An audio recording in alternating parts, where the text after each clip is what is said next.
Olá, meus queridos! Estamos de volta com a nossa segunda aula da disciplina de Tecnologia e Inovação.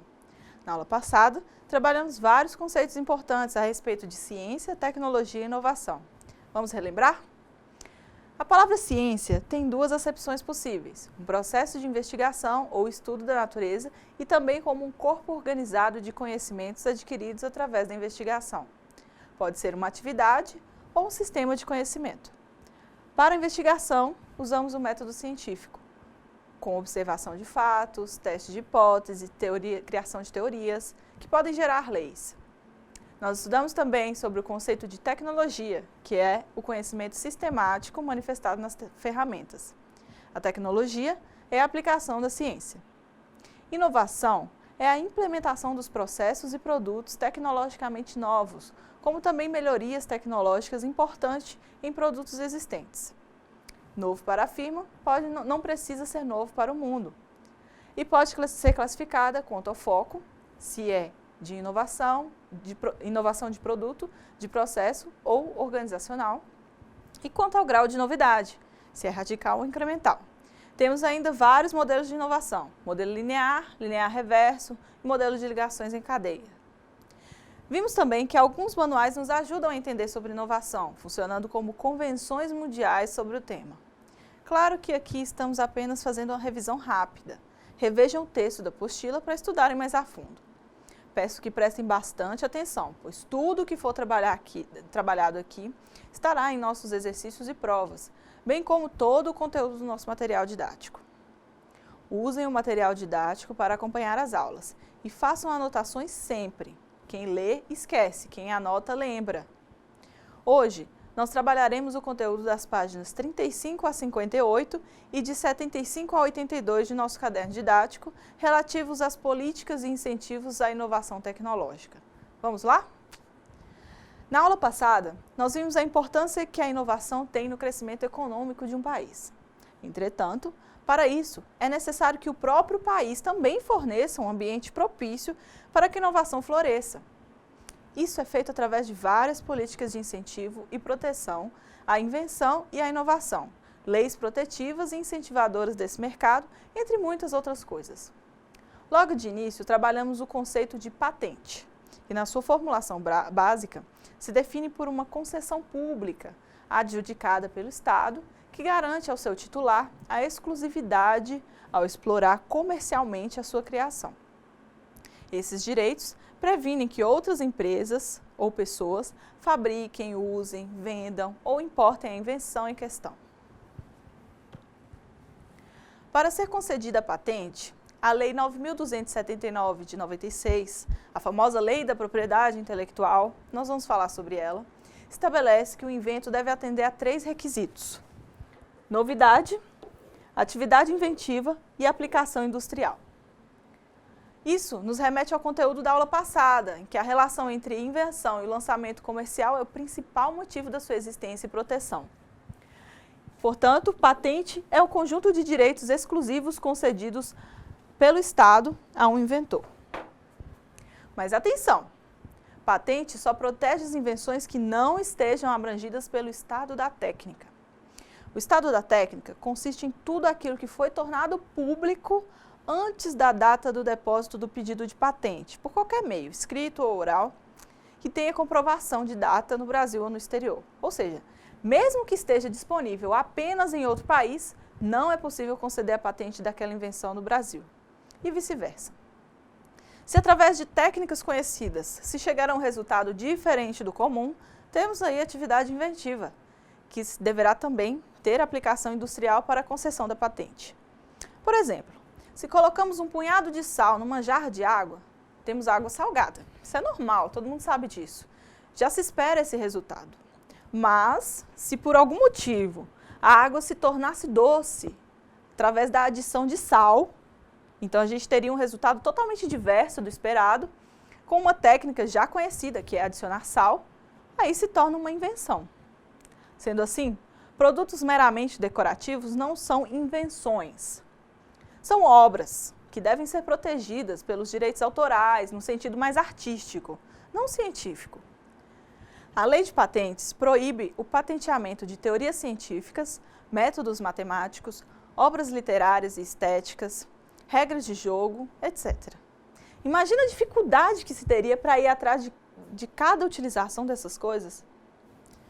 Para se solicitar a patente, não é necessária demonstração física da coisa inventada, mas descrevê-la no documento é essencial. A descrição deve ser suficiente para demonstrar que aquilo é realmente uma invenção, diferente de tudo que já foi trazido ao mundo industrial. Um grande exemplo que temos de patente é o sapato do Michael Jackson. Pelo resumo da patente, vemos que é um sistema para permitir que a pessoa se incline para a frente, além do seu centro de gravidade, em virtude de uso de um par de sapatos especialmente concebidos, que vai se engatar a um suporte móvel projetável através da superfície do palco.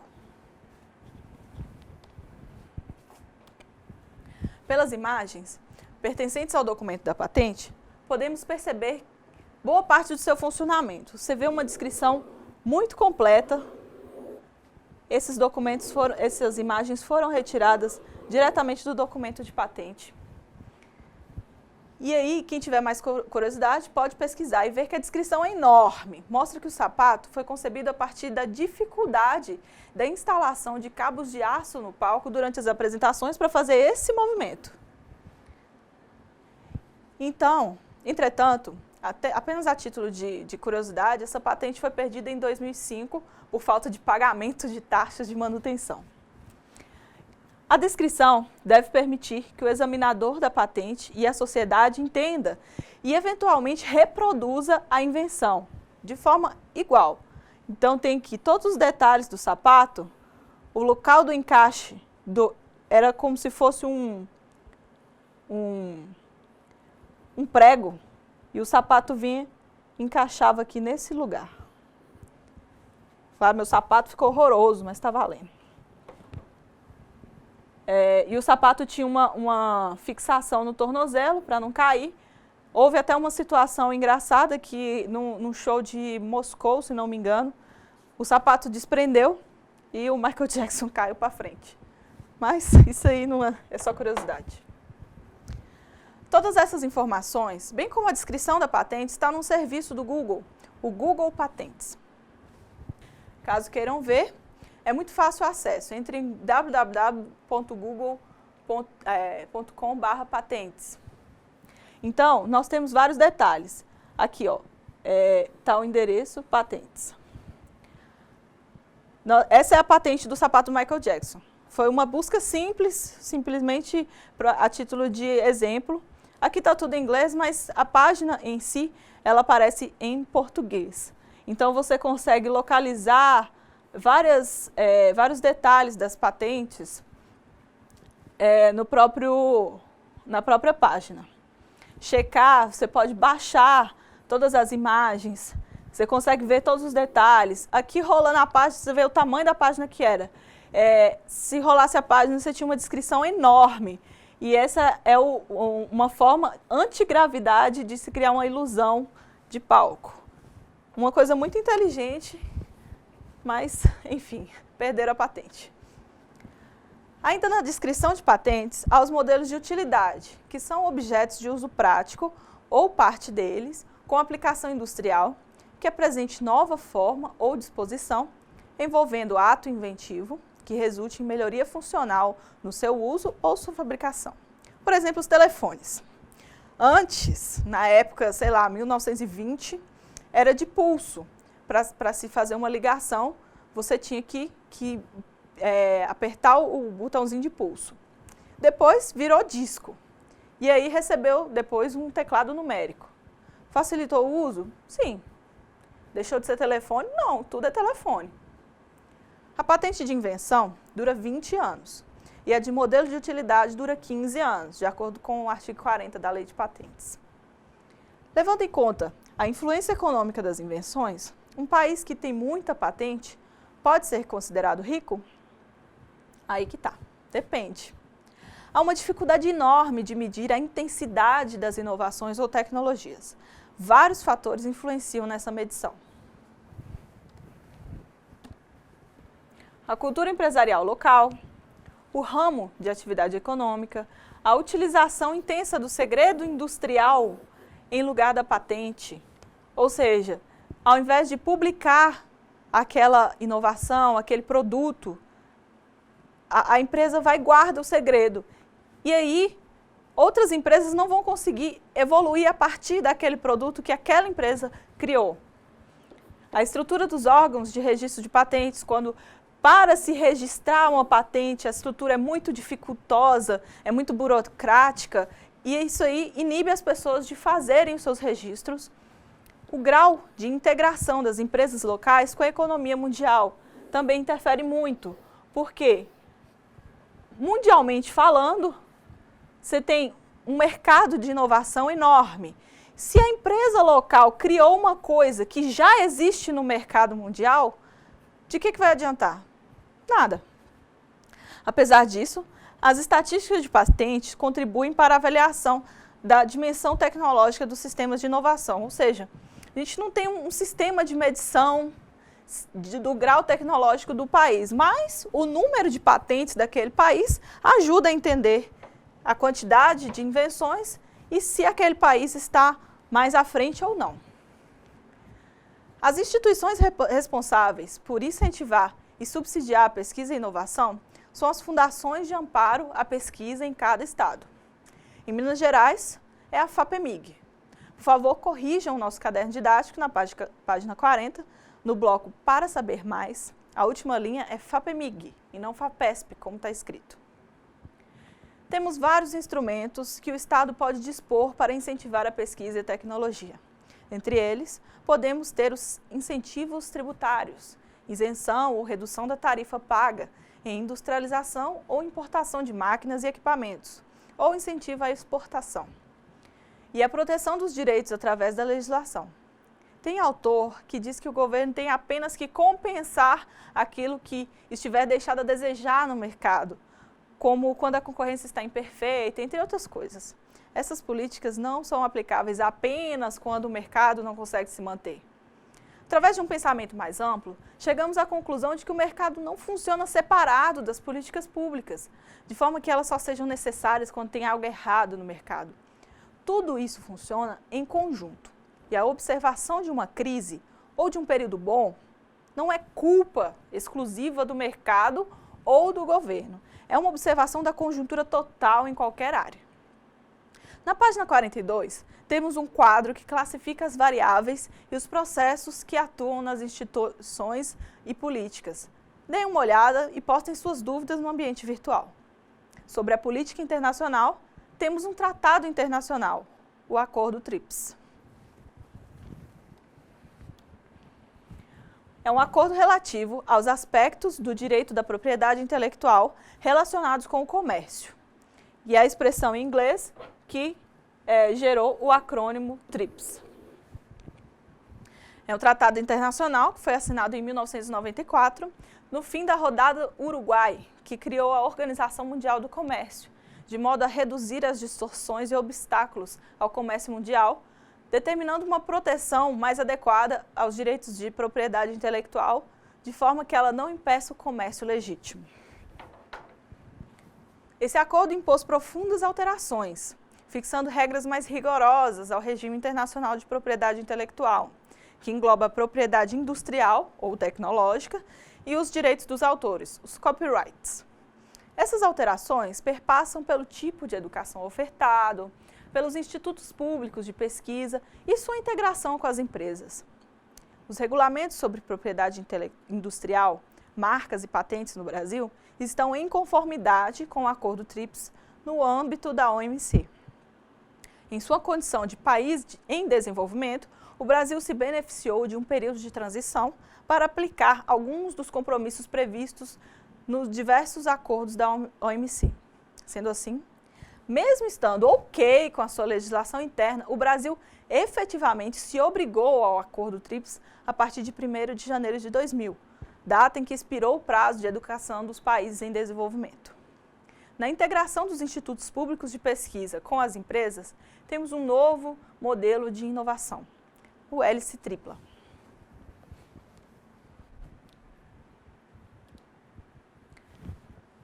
Nesse modelo, a integração entre governos, universidades e empresas geraria um ambiente propício ao desenvolvimento tecnológico. Isso mostra a importância da universidade e das instituições de ciência e tecnologia para alavancar a inovação através de fomento do Estado e das empresas, que por sua vez também recebem na forma de novos produtos e processos, movimentando a economia. A universidade também contribui na formação de novas empresas através das incubadoras. E as empresas educam através de seus centros de pesquisa. O governo financia os empreendimentos e colabora com as pesquisas. Então, é uma relação de mão dupla em todos os setores. Você tem financiamento público, recurso, passando de um lado para o outro, através da empresa, universidade e governo. Aqui na empresa nós temos vários setores que trabalham com as TICs, que são as tecnologias de informação e comunicações. E tudo isso integrado através de pessoas e ideias para gerar inovação. Faremos agora um breve histórico da legislação sobre patentes no Brasil. Lembre-se sempre, ao estudar sobre alguma legislação, estude o conceito histórico do momento para entender as reais intenções da lei e suas consequências e dar uma interpretação mais correta. O Brasil, nessa área, é considerado de vanguarda, por ser um dos 4 primeiros países a prever a proteção ao inventor desde o início do século XIX. Em 1809, Dom João VI editou o Alvará de 28 de abril, que dava aos inventores o privilégio de exploração exclusiva de seu invento por 14 anos. Espera aí, Portugal incentivando o desenvolvimento inventivo na colônia? Historicamente, o Reino de Portugal apenas explorava suas colônias até não poder mais. Não parece meio suspeito? Nessa época, Portugal sofria com uma ameaça de invasão de Napoleão. Com a legislação de 1809, o Brasil atendia principalmente aos interesses dos ingleses, em troca da proteção marítima da corte imperial portuguesa, em sua fuga para a colônia brasileira. Ah, está explicado então. Segundo Nuno Carvalho, o objetivo inglês era o de transformar o Brasil numa plataforma de exportação de produtos industrializados para as duas Américas, caso as relações com os Estados Unidos continuassem a se deteriorar. Por isso, era preciso convencer Portugal a aceitar a ideia de conceder patentes para introdutores ingleses de indústrias, fábricas e equipamentos que aqui não existiam. Isso explica por que o artigo 5º do Alvará de 1809 é tão parecido com o Estatuto dos Monopólios, de 1624.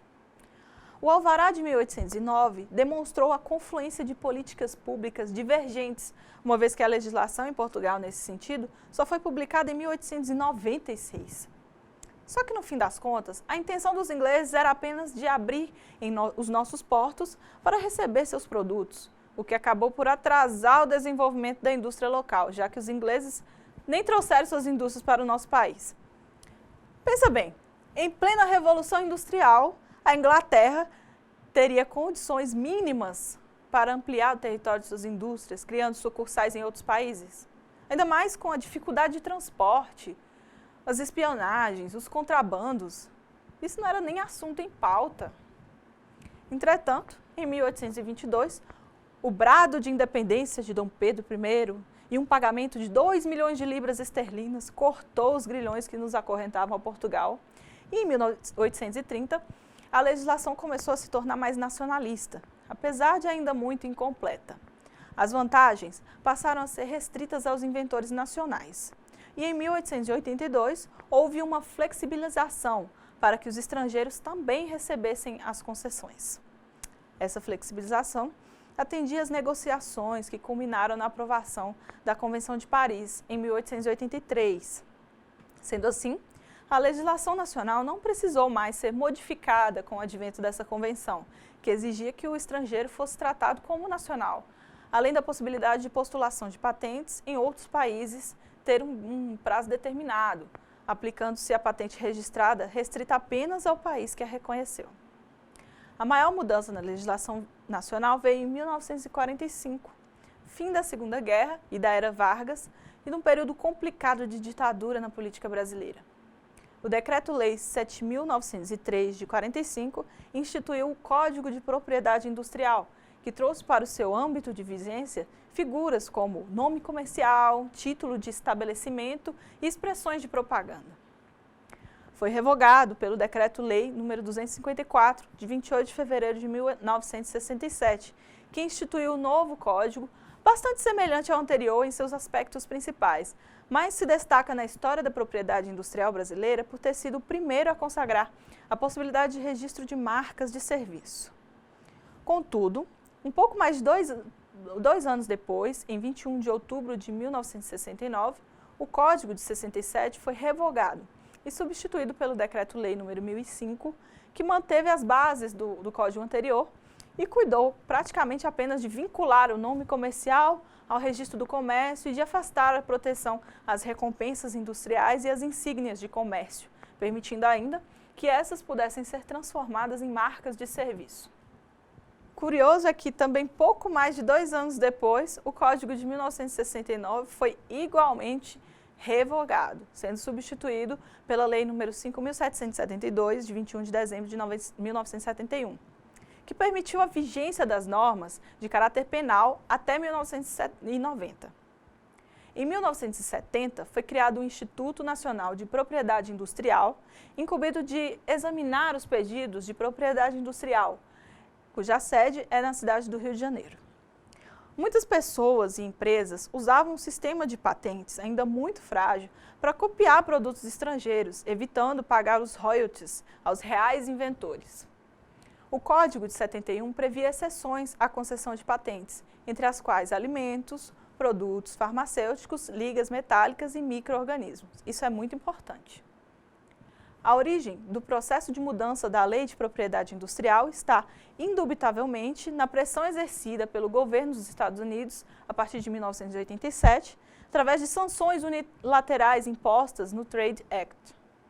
Não obstante, aplicadas no governo Sarney, apenas no mandato seguinte se iniciaram as tratativas oficiais com vistas à elaboração de um projeto de lei.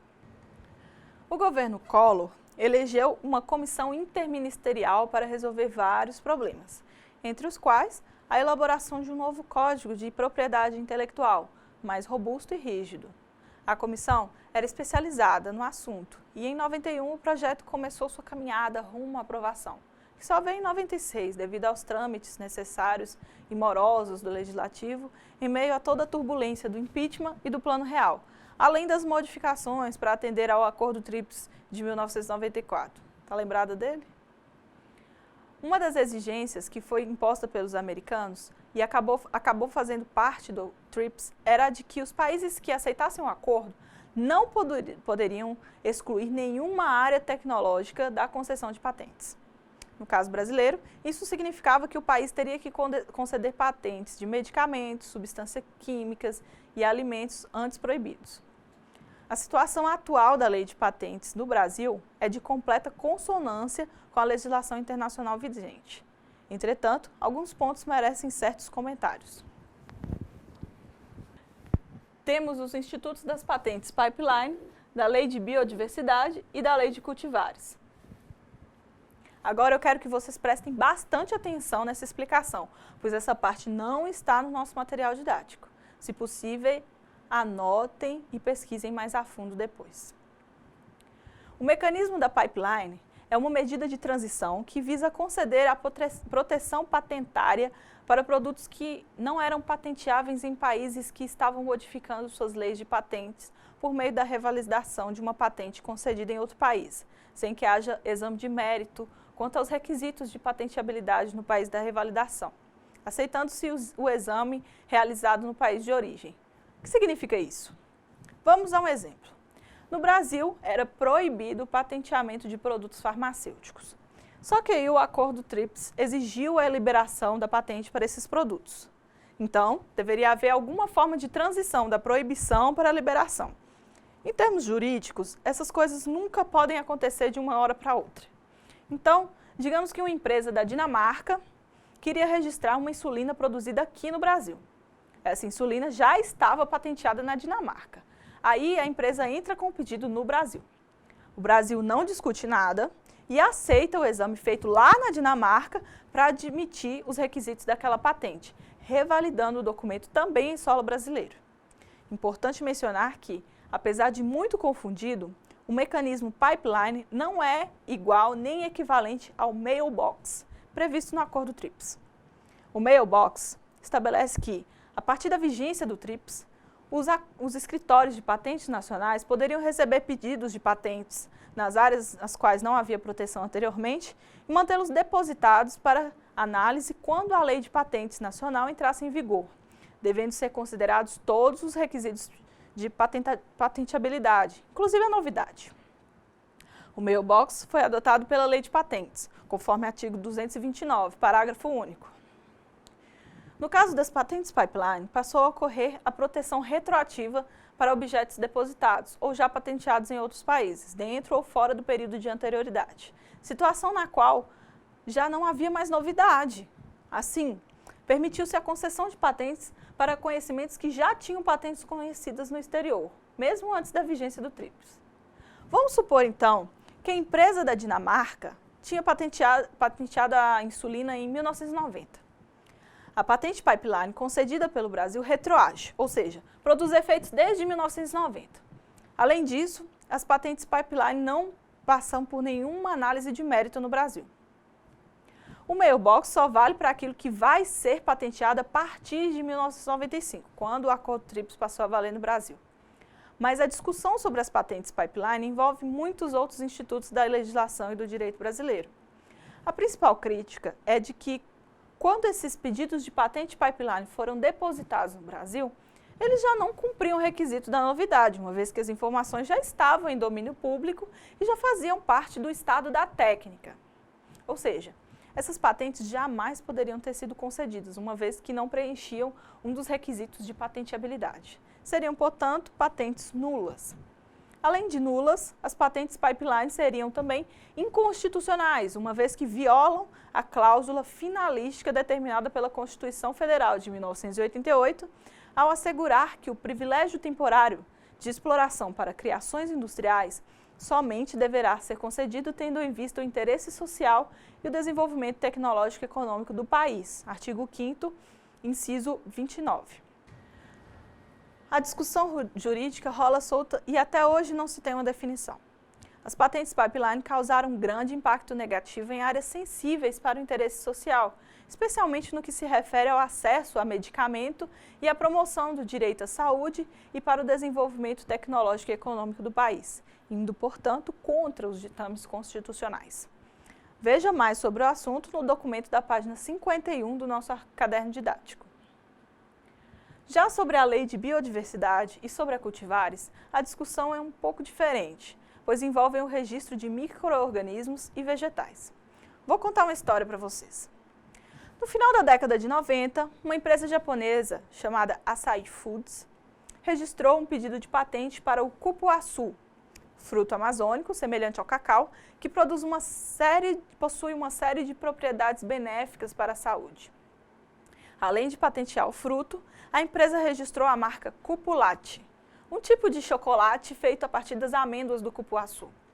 O Cupulate havia, no entanto, sido desenvolvido no Brasil pela empresa Embrapa, Empresa Brasileira de Pesquisa Agropecuária.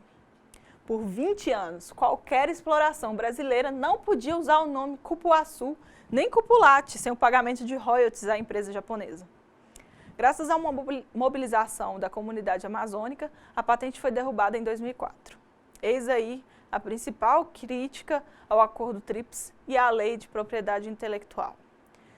De acordo com os estudiosos, empresas internacionais organizam expedições chamadas bioprospecção para se aproximar e conquistar a confiança de comunidades tradicionais que lidam há séculos com a biodiversidade. São índios, quilombolas, ribeirinhos, pescadores e pessoas e comunidades que vivem na floresta amazônica, por exemplo. Sob o respaldo da legislação, essas empresas se apropriam do conhecimento tradicional das comunidades. Princípios ativos de plantas são patenteados, tendo monopólio sobre o uso por 20 anos, sem nenhum tipo de contrapartida a essas comunidades. Qualquer tipo de uso requer o pagamento de royalties a essas companhias. A Lei Brasileira de 96 é muito próxima do que foi acordado no âmbito da rodada de Uruguai. Com o Acordo TRIPS, abriu-se a possibilidade de patentear recursos genéticos, algo que não existia até então. Importante lembrar que um pouco antes de 94, quando se discutiu uma lei de propriedade industrial que pudesse ser usada por todos os países, aconteceu no Rio de Janeiro a ECO 92. E lá se estabeleceu a Convenção sobre a Diversidade Biológica, um tratado que dava aos países signatários certa autonomia e proteção sobre seus recursos naturais. Há uma dificuldade enorme em diferenciar as patentes reais da biopirataria. Sobre isso, uma nova lei foi publicada. A Lei 13.123 de 2015 regula o acesso à biodiversidade e foi sancionada pela Presidente da República. A lei entrou em vigor em novembro de 2015 e visa substituir a medida provisória número 2.186, de 16 de 2001, que trata do acesso ao patrimônio genético, bem como da proteção ao conhecimento tradicional associado. A fim de explorar o patrimônio genético ou conhecimento tradicional associado, o usuário deverá assinar um acordo para compartilhar os lucros da comercialização do produto decorrente do material originário. Esse instrumento será denominado Acordo de Repartição de Benefícios, devendo ser apresentado com o máximo de 1 ano após o usuário ter notificado o governo de que o produto está pronto para ser comercializado. Um exemplo é a Natura, que possui uma linha chamada Ecos, e eles fazem essa repartição de benefícios com as comunidades amazônicas. A lei regula da mesma forma os pedidos de patentes pendentes que usam patrimônio genético e conhecimento tradicional associado. Os requerentes deverão preencher o cadastro online e, após submetê-lo e apresentá-lo ao INPI, o pedido seguirá o procedimento usual de exame. Então, segundo a nova lei, todo novo pedido de patente cujo objeto seja decorrente do patrimônio genético ou do conhecimento tradicional associado deverá ter cadastro prévio online do uso do respectivo material ou da informação da biodiversidade. Já sobre a cultivares, com a assinatura do TRIPS, o Brasil, seguindo as diretrizes impostas por esse tratado com relação à uniformização do tratamento aos direitos de propriedade intelectual, a Lei de Propriedade Industrial proibiu expressamente a possibilidade de concessão de patentes ao todo ou em parte de seres vivos, plantas ou animais, com exceção de micro-organismos transgênicos. No entanto, o tratado especificava que as legislações nacionais deveriam abranger todos os campos da tecnologia em sua proteção. Dessa forma, o Brasil deveria implementar uma norma que desse proteção aos direitos de propriedade intelectual que recaíssem sobre novas variedades vegetais e assim cumprir o disposto no artigo 27 do TRIPS. Assim, em abril de 97, foi sancionada a Lei de Proteção de Cultivares. A promulgação dessa lei decorreu de uma condição necessária para a adesão do país à União para a Proteção de Obtenções Vegetais. Na legislação brasileira, não há diferenciação entre plantas transgênicas e cultivares. As cultivares podem ser definidas como uma variedade com características distintas, que mantém essa característica ao se reproduzir. O transgênico recebe em seu genoma características de outra espécie que não é comum à sua original. O que difere uma da outra é o método de melhoramento que é utilizado para desenvolvê-la. As cultivares são obtidas por método de melhoramento chamados convencionais, enquanto as plantas transgênicas originam-se das técnicas de engenharia genética, advindas da moderna biotecnologia. O Brasil, ao sancionar a referida lei, adotou um sistema com critérios específicos para a produção das variedades vegetais, vedando de forma expressa a possibilidade de dupla proteção das novas variedades vegetais.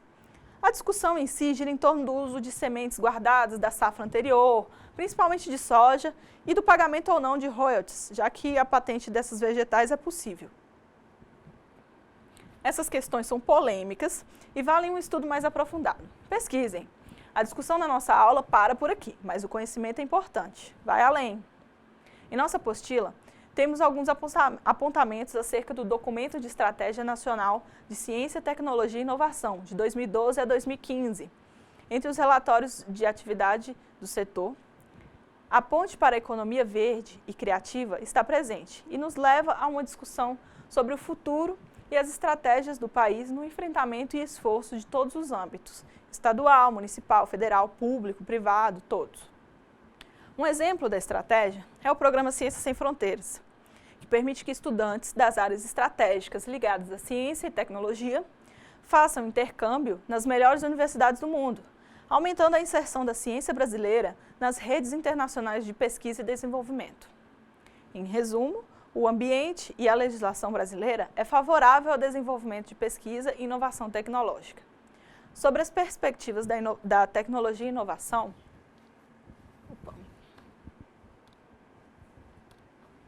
nós temos o Livro Azul, que fala sobre desenvolvimento sustentável, educação e inovação, TICs e exclusão digital. A 4ª Conferência Nacional de Ciência, Tecnologia e Inovação para o Desenvolvimento Sustentável, realizada em Brasília, produziu o Livro Azul, que é um norte para o desenvolvimento sustentável aliado à tecnologia e inovação. O desenvolvimento sustentável pode ser entendido como um processo de transformação e de mudança, em contínuo aperfeiçoamento, envolvendo múltiplas dimensões, econômica, social, ambiental e política. No atual contexto, a inovação é uma das contribuições mais determinantes na busca de um desenvolvimento sustentável efetivo.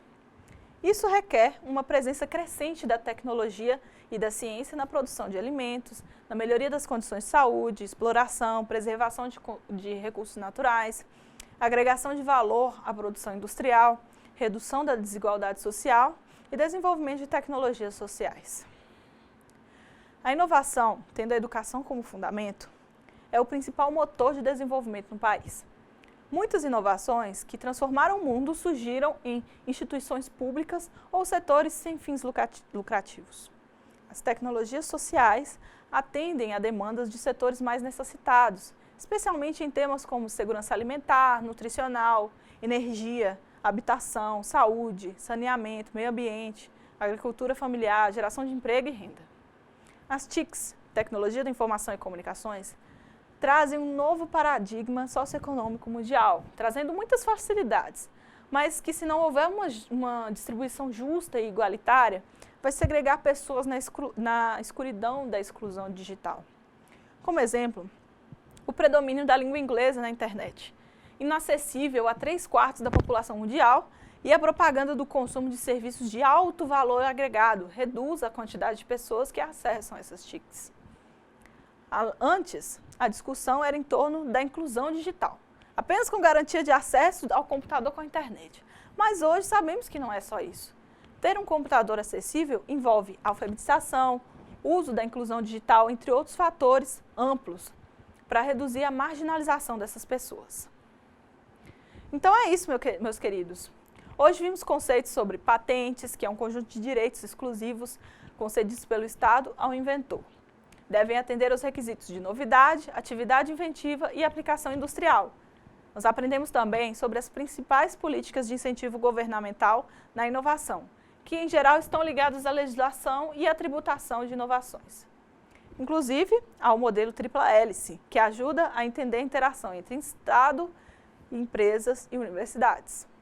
Fizemos também um apanhado geral da legislação de patentes no Brasil e no mundo, desde o Alvará de 1809 até o Acordo TRIPS e seus desdobramentos, como a concessão de patentes sobre biotecnologia e vegetais. Falamos sobre as perspectivas futuras de desenvolvimento sustentável alinhado à tecnologia e inovação, principalmente as descritas no Livro Azul, concebido na 4ª Conferência Nacional de Tecnologia, Ciência e Inovação para o Desenvolvimento Sustentável. Na próxima aula, trabalharemos sobre tecnologia e inovação nas organizações. Abraços, até a próxima!